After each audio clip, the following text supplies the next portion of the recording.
Good morning. সকালে উঠে যেরকম বাসি কাজ সেরে স্নান করে এসে ঠাকুর পুজো দিলাম। আজকে ভিডিও দেখাইনি, কেননা আজকে বৃহস্পতিবার তো একটু ঝামেলা পুজোর দিকে, তাই জন্য ভিডিওটা দেখাইনি। ব্যাস পুজো টুজো দিয়ে এবার এসে চা বসালাম। চাটা করে দুজনে মিলে খেলাম। খাওয়া দাওয়ার পরে এবার আমার পাখিরা চলে এসেছে।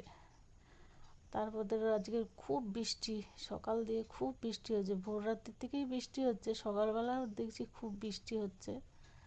তা পাখিরা এসে চলে এসছে সব, তাদেরকে খাবার দিলাম। এই ভিডিওটা এই পর্যন্ত, দেখা হবে দুপুরবেলা। শুভ দুপুর। আজ দুপুরে রান্না করেছি ভাত, কুমড়ো দিয়ে আলু দিয়ে ভাজা, আর ডাল, মুসুরির ডাল, আর ডিমের অমলেট করে ঝোল করেছি। আজকে দুপুরে এই পর্যন্ত। রাত্রেও এইটা হয়ে যাবে, কেননা রাত্রে আর ঝামেলা করি না, অনেক বেলায় রান্না করেছি তো, রাত্রে এটা দিয়ে হয়ে যাবে। দেখা হবে পরের ভিডিওতে।